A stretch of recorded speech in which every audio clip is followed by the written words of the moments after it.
foghorn and a lighthouse and destroyed it and died. In the film, he had to live on for a few more reels. It was a short story, so there wasn't enough material for a complete feature. In the expanded screen story, the Rhedosaurus eventually makes his way to New York.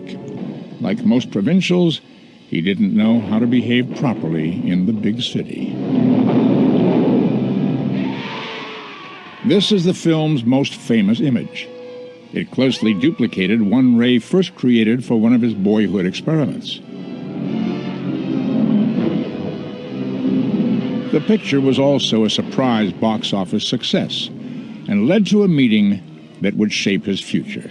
There was a young producer who wanted to make a picture about an octopus tearing down the Golden Gate Bridge.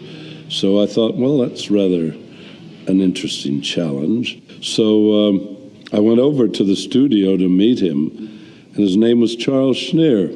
What interested me was putting something on the screen that nobody else had on the screen, which was difficult to find.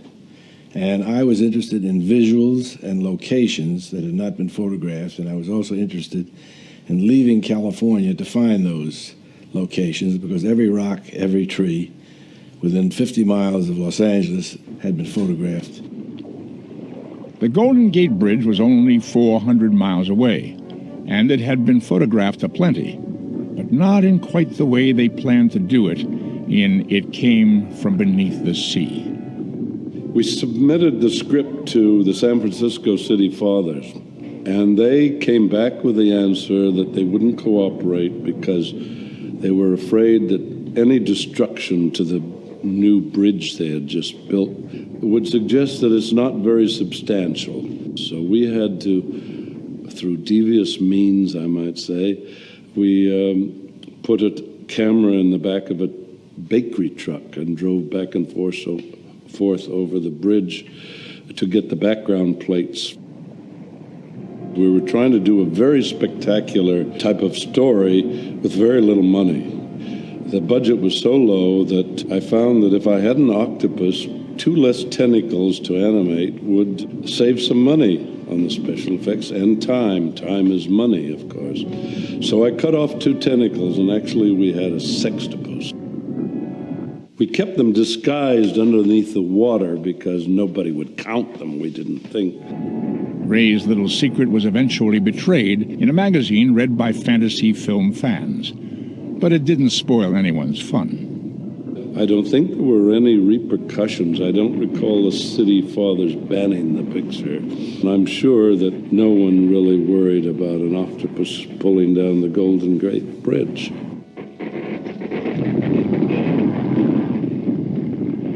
I seem to be a destructive person. I like to do things of a mass destruction.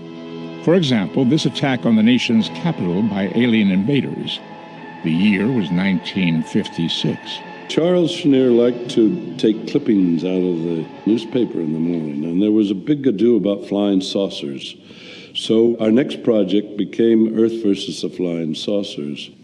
I went to Washington with a still camera and photographed all the locations I wanted, and then we sent a special cameraman to photograph the backgrounds based on my storyboard of photographs. And that was a challenge to work on because I'd never used animation before for mechanical things like a spaceship. So I felt we could do things that you couldn't do ordinarily and took it on as a challenge. The thing about Ray's work that is so amazing is how bold he is. Look at Earth versus the Flying Saucers. You've got these flying saucers. And you've seen those in other movies, like Day the Earth Stood Still. And in that movie, they just sort of come and land, and they kind of like don't even want to show it. But Ray's movies, they're right there. He came up with great angles, great ideas, great dynamics that they could fly, and he was not afraid to show you the star of the movie. You had to have a certain amount of destruction or you couldn't get the picture off the ground. So I ended up with the saucers crashing into the Capitol Dome and knocking over the Washington Monument. I'm glad to see they still stand today. Ideally, these scenes should have been shot by high-speed cameras, which create, paradoxically, ultra-slow-motion images. These in turn give the illusion that light, tiny objects have the weight of large ones when they fall. But this was low-budget filmmaking. They couldn't afford the cameras. So I had to resort to animating all this destruction frame by frame. And I ended up, when the Washington Monument was hit by a flying saucer, each piece of brick that fell out of the monument had to be on a separate wire. As the saucer plowed through the Washington Monument, cutting it in two,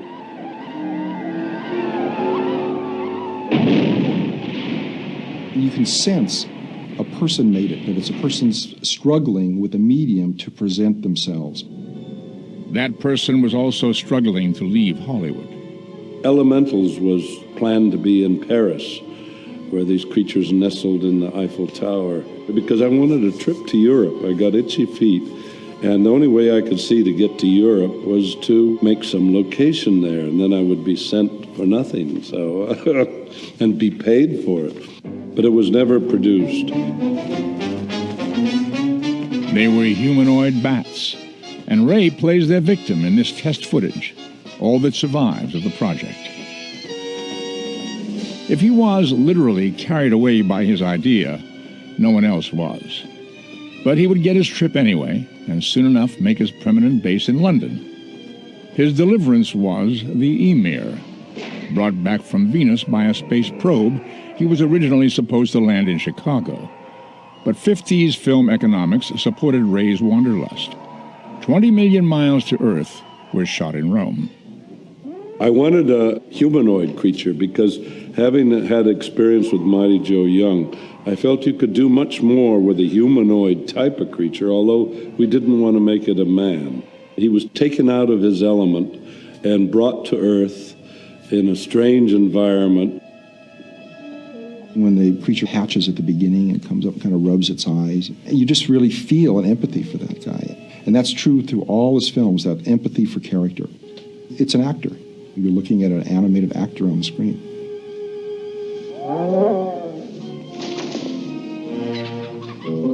So the Emir, we wanted to make him sympathetic. He was taken out of his element.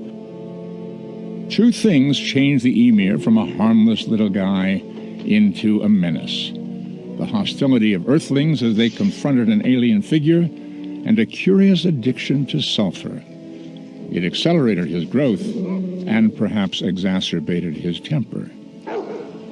He wasn't really aggressive until the dog and the farmer became aggressive to him.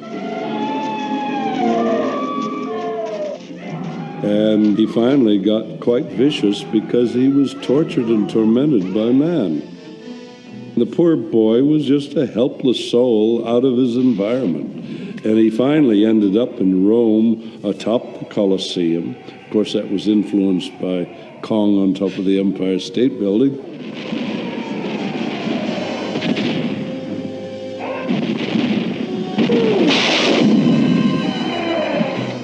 I thought it would be a rather dramatic way of ending it. The film, man, of course, destroys what he doesn't understand.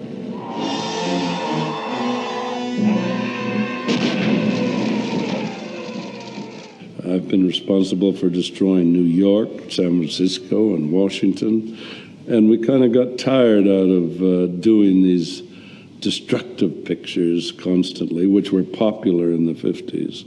So we took the path of action, we took the path of suspense, we took the path of imagination. That path was illuminated by drawings Ray had made some years earlier to illustrate his ideas for a movie about the adventures of Sinbad, the legendary Arabian sailor. The origin of the Seventh Voyage came a few years after Mighty Joe. I wanted to find a new outlet, and I developed these 8 big sketches based on the adventures of Sinbad. I felt he was a personification of adventure. When I saw those drawings, I was absolutely overwhelmed by them. And I didn't need any more than those drawings to sell it to the distributor. And that was our first color picture. It was also Ray's first experiment with his signature creation, the living skeleton. The skeleton was really the inspiration of going to Sinbad when I first started making my drawings. And in Sakura's castle, I think it came off as a possibility because he could animate inanimate objects through his black magic. The Seventh Voyage of Sinbad starred Kerwin Matthews and Catherine Grant. But it was Ray's stop-motion artistry that made it one of the surprise hits of 1958. And, in its influence on the next generation of special effects people, one of the more significant movies of its time.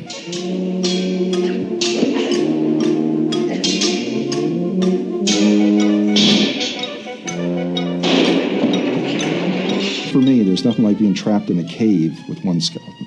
Because in this cave in Sinbad, you can't get away.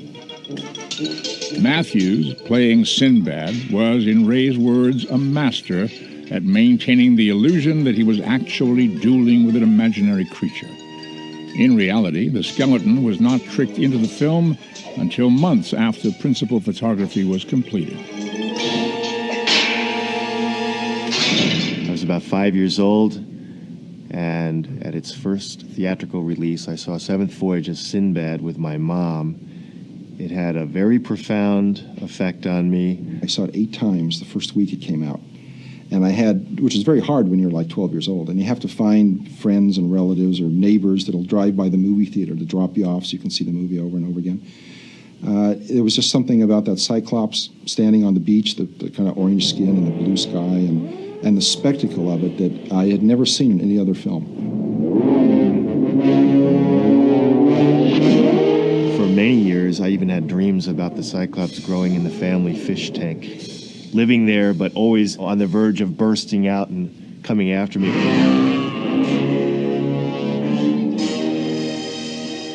In classical mythology, you find the Cyclops quite often, but never the size we made him. We tried to give him a proportion so that people would find him rather awesome.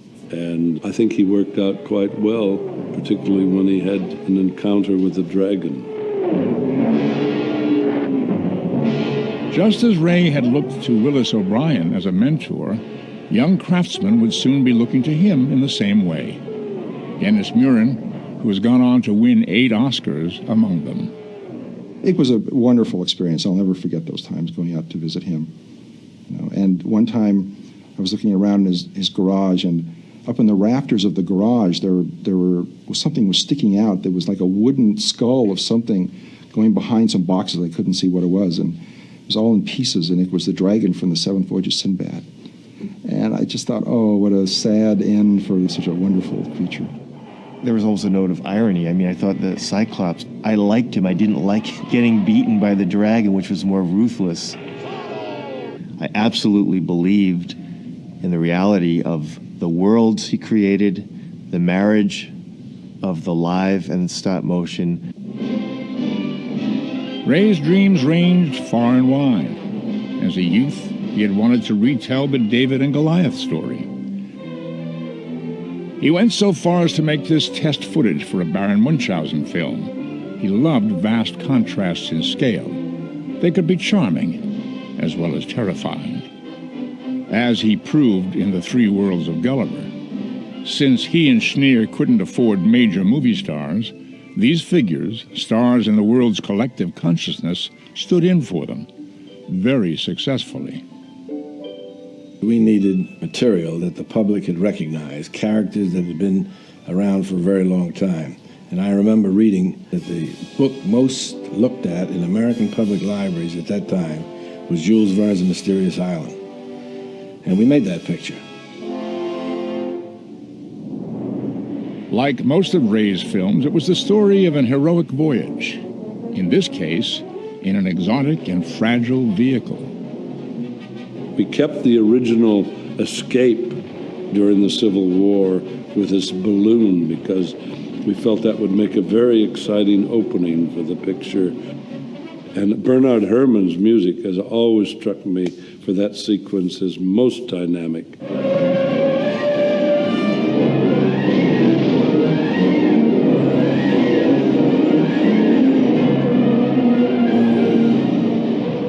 Actually, the story that we received was How to Survive on a Desert Island, which was basically Jules Verne's original concept. But we felt we could improve it by and make it much more interesting than just survival type of picture by incorporating some strange creatures in it. They were all oversized, therefore more dangerous versions of otherwise ordinary animals. Eventually, we and the castaways learned they are being bred for giganticism by Verne's visionary Captain Nemo, who hopes they will feed an overpopulated world. Actually, we found this crab in Harrod's fish department, believe it or not. And we didn't want to boil it because it would turn it bright red. So it was necessary to turn it over to a lady in the museum who destroyed it in a humane way, and then gave me the sections in which I had to build a proper armature for stop-motion photography. When we were shooting the ultra close-ups of the crab's little area in the mouth here, in which it operates many different levers and hairs that vibrate, we got 4 more live crabs. They were called edible crabs. We had a delightful meal after they served their purpose. The most spectacular of these creatures was this really big bird. Most people thought of it as an imaginative variation on some sort of domesticated fowl. Bernard Herrmann, who did the music, realized that, and when we were looking at the picture, I remember him saying, "Ray, I'm going to use turkey in the straw for this sequence." And I thought, oh my God, no, but he was pulling my leg, of course. Phororhacus in the sand would be more like it. Ray had modeled this creature on the prehistoric bird.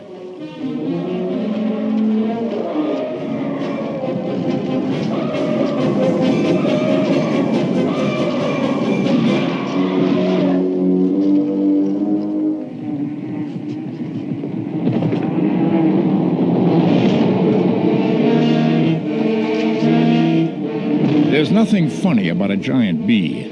It's all too easy to imagine what his sting would feel like. He also had plenty of bare flesh for a target. Get in the honeycomb. We had a sequence where the bee sealed them in the honeycomb. And that sequence was rather interesting because it had to be shot backwards so that I gradually destroyed and had the bee open up the honeycomb. And then, of course, when it was run backwards, it looked like he closed the honeycomb.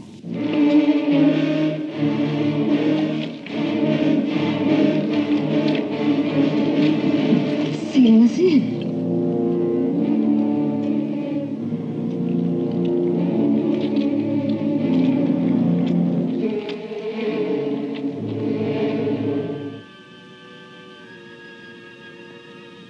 Another of Ray's long-cherished dreams was to make H.G. Wells' The War of the Worlds. This magnificent group of conceptual drawings suggests he would have taken a witty approach to one of science fiction's basic texts. This model of one of the aliens who invaded Earth implies a certain sympathy for these creatures. So does the test footage he made. It is of the story's ironic climax, showing the fearsome man from Mars succumbing to an ordinary earthly illness from which he has no immunity.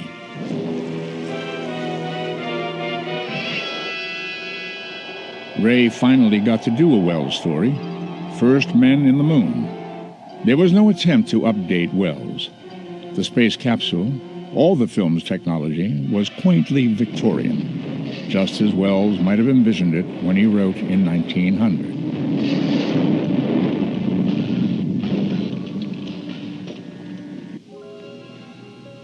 The moon's inhabitants were designed to follow Wells' descriptions very closely.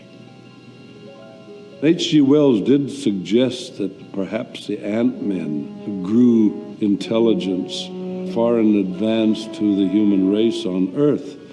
So we wanted that element, and I designed the moon creatures as ants, intelligent ants. He also described the creatures that the ants lived off of. They raised these creatures like we would raise cattle for food. If that's a cow, I wouldn't like to meet a bull. Come on, come on.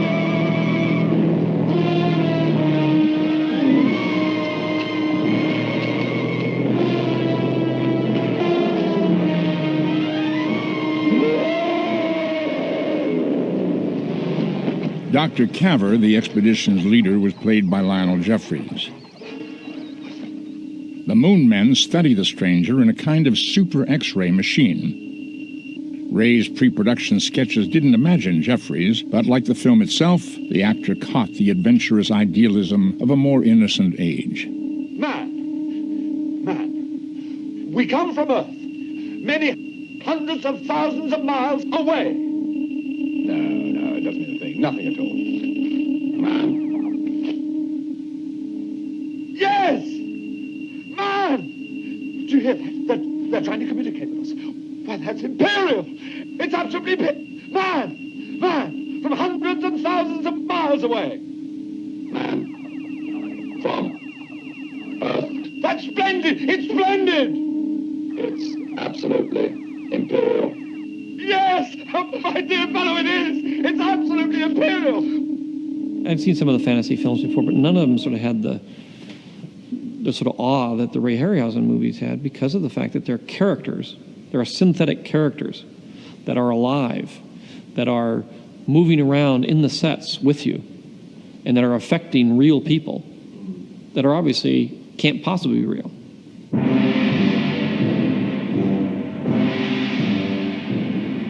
I think we both favor Jason and the Argonauts as our favorite picture.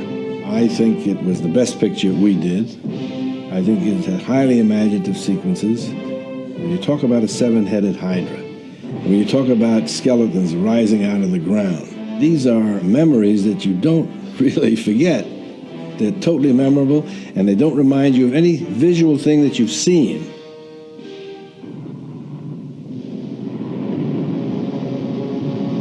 This monstrous figure was only the beginning of the film's wonders.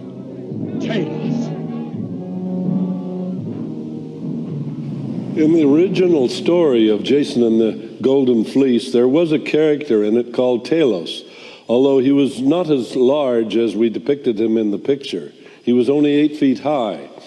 But when I started the design process for the sequence, I felt we could get much more menace if he could be about the size of the Colossus of Rhodes.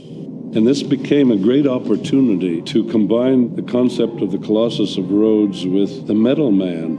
And I had to make his movements very stiff and ungainly because he was supposed to be made of metal. So we put the sound effects of creaking joints and creaking metallic sounds scraping together to give that eerie effect. Spectacular as he was, Talos was fairly simple to create, compared, say, to the Hydra, who guards the Golden Fleece. Easy to imagine a seven-headed monster, fiendishly difficult to animate him. Todd Armstrong, playing Jason, had the easy job. He only had to slay the monster. Ray had to bring it to persuasive life. All those heads in constant, simultaneous, menacing motion. There were many times when I regretted even thinking of the Hydra for the film. He presented so many animation problems that I didn't anticipate. Number one, if the telephone rang and I was in the midst of animation, I would forget sometimes whether this head was going forward or backwards, and this head going up or down, and the various other problems with the other heads. It became quite confusing. Ray always worked alone, without assistance. Since there's more to seamless animation than perfect movement, he would often stay overnight in his studio to make sure the temperature of his lights remained constant. If it varied, the colors in his work wouldn't match that of the live-action footage. Ray's masterpiece and most famous sequence, the mass rising of the dead in Jason.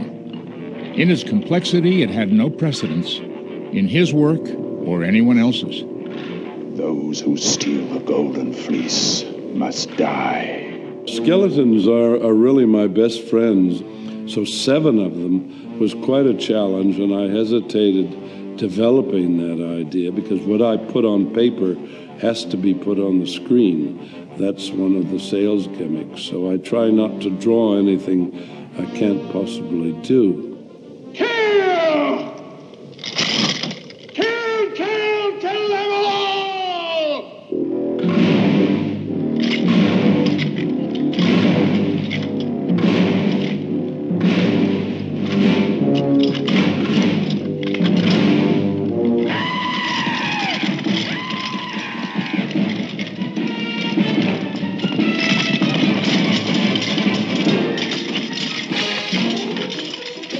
have 5 appendages on each skeleton.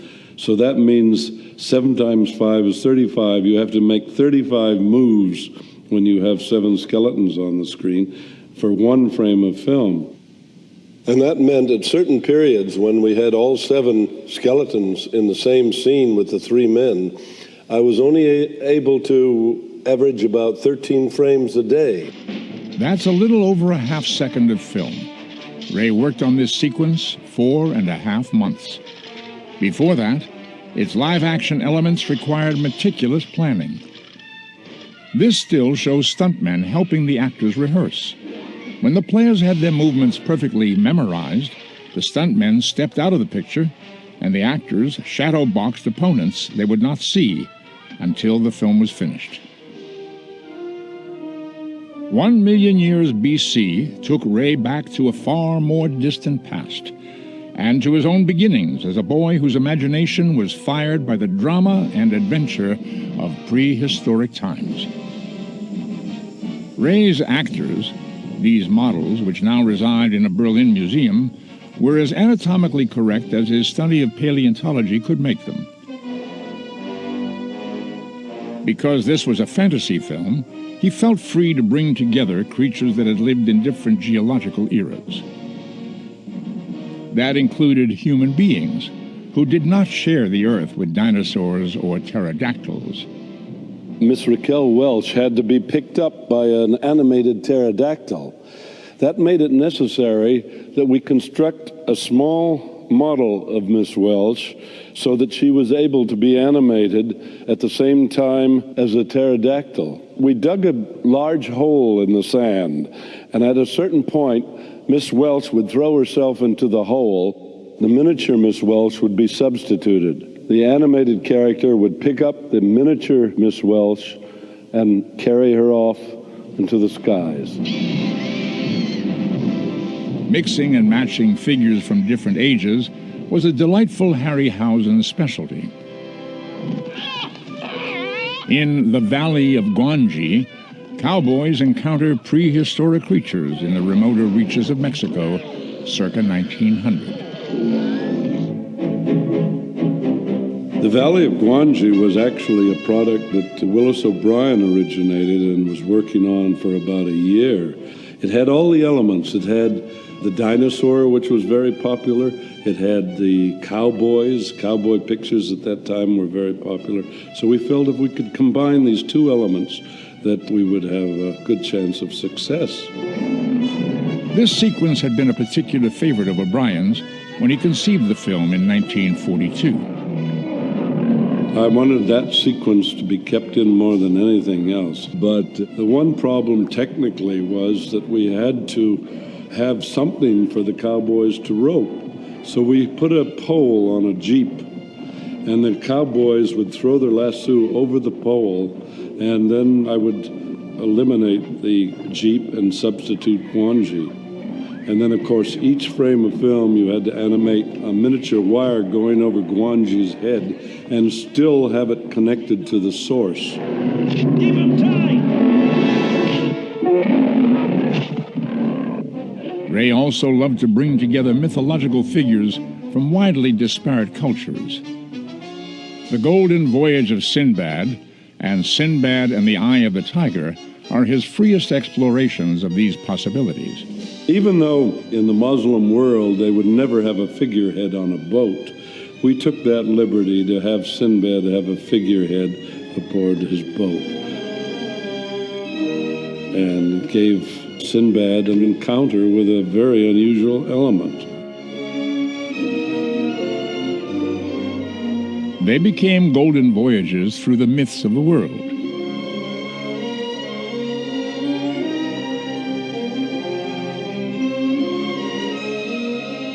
The griffin and the centaur both come from legend and mythology. The griffin is of possibly Norse origin. The centaur comes from Greece and may go as far back as ancient Indian mythology. They had originally planned to shoot Voyage in India, hence Kali. She stayed in the picture, even though it was eventually made in Spain.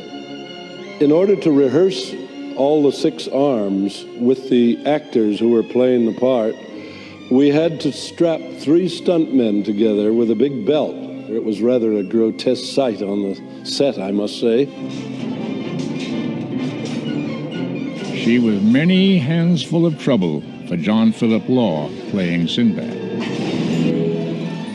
Trog, short for troglodyte, was a sort of missing link, and the most touching figure in Sinbad and the Eye of the Tiger. No harm. We mean no harm. Gentled by love, Trog would eventually defend his new human friends from a remarkable nemesis. Sabretooth, I'd never seen it in a film before, so I thought we could make use of it. A cat is always more difficult to do than other types of animals. They have such slow-moving feline postures that it makes it very difficult to animate it in that way.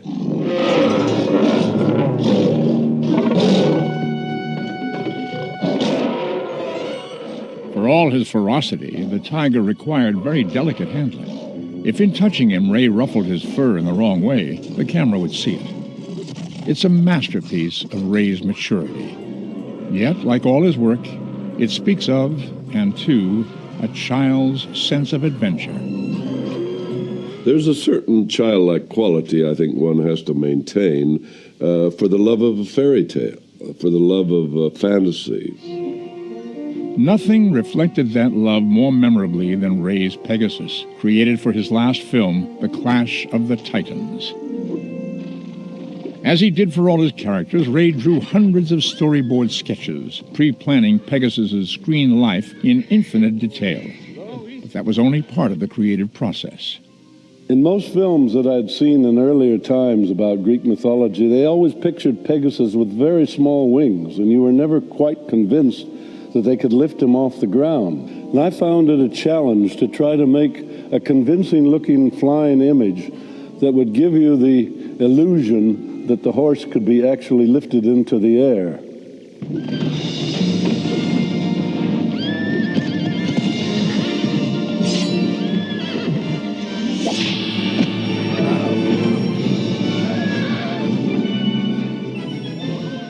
When Perseus tried to break him in, of course, he was supposed to be a wild horse. So I felt that we could get away with having a bucking bronco effect when Perseus first jumps on his back and takes him off into the air. What would the horse do except try to get rid of him?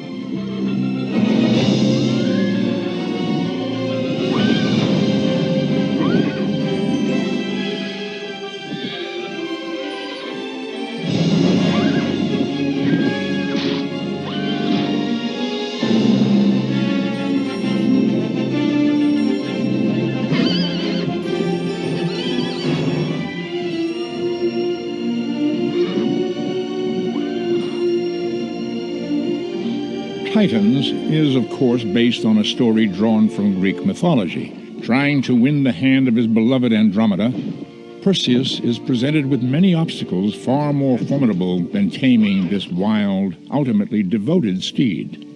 None was more frightening than his encounter with Medusa. Ray virtually reinvented this evil goddess, departing completely from the way artists through the centuries had portrayed her.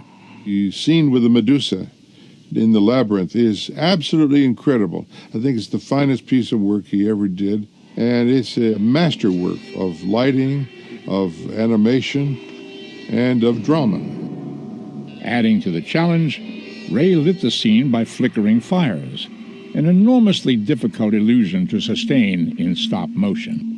Medusa was a very interesting character to work with, although very complicated to animate. For each frame of film, which is 1/24th of a second, you had to move 12 snakes in her hair, the heads and the tails of each snake.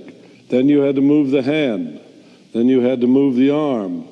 You had to keep the body in synchronization with the rest of the torso, with the tail, with the rattle. I didn't want to make just a normal woman with snakes in her hair. That wouldn't turn anyone into stone. So I felt we had to make her as ugly as possible and have this power in her eyes to turn people to stone. We gave her a serpentine quality, an evil look, so that she would be more of a menace than just a pretty face with snakes in her hair. Then we could get wonderful effects. We could get the rattle in her tail as a sound effect of threat.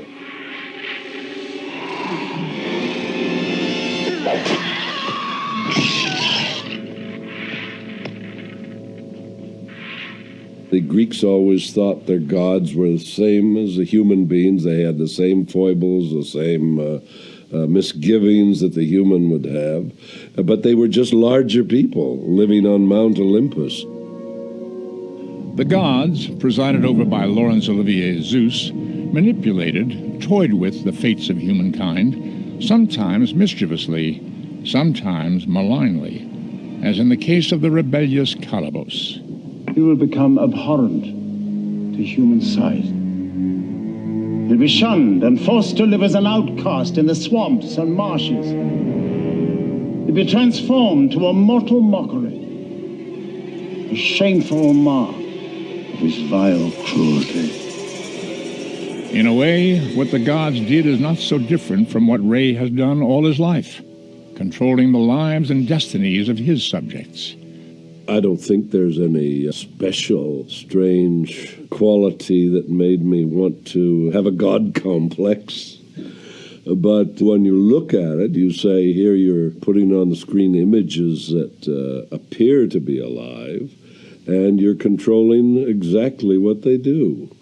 And that's why this concept in Greek mythology appealed to me so much, that the gods were manipulating humanity. What we all want is power. We, as boys and as young men and as men, want to control the world as best we can. One of the ways to do it is by writing short stories where you run the characters through their roles and you destroy them or build them. And the other way is doing what Ray has done. It might be that you've got control of this. You know, you can build it, you can tell the story, you can photograph it, you can then display it the way you meant it to be seen. That's a really interesting idea. I think in the end the reverse is true, that we tend to serve the puppets and not the other way around. Godlike or not, Ray Harryhausen is revered, as the Motion Picture Academy proved in 1992. One of the greatest moments in my life was when Ray Harryhausen got his Oscar from the Academy of Motion Picture Arts and Sciences. When it was time to present the award, I called the Academy. I said, I've got to be the one to hand him his Oscar. It's another fine mess you've got us in, Ray. It's rare in the history of motion pictures or any other art form. The two young men meet and promise themselves a lifelong friendship, plus an enduring love for dinosaurs. How to bring them to life, how to put them on the screen. And in 1938, just out of high school, Ray Harryhausen came into my life. Good Lord, what a friend to have. Someone just as crazy as I was about primeval monsters and how to get them into theaters and keep them there forever. So Ray Harryhausen, lifelong dear friend, with all my love and all my heart, come get your reward. So the night of the awards, I was out on stage. I brought him his Oscar, we embraced, and I cried like crazy because I felt it was my Oscar too. It was an award for all the years of love and patience and paying attention to one another. Oh my God. I don't know what to say. Thank you. Thank you so very much. It's most appreciated.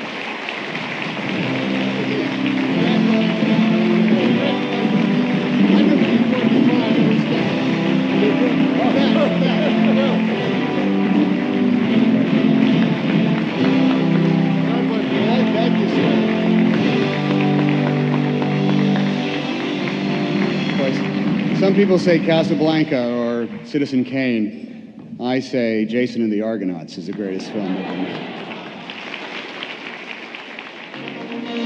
In an age of computerized animation, Ray Harryhausen's work reminds us of the human hand's value. At a time when vast teams create special effects sequences, his work reminds us of what the committed individual can accomplish on his own.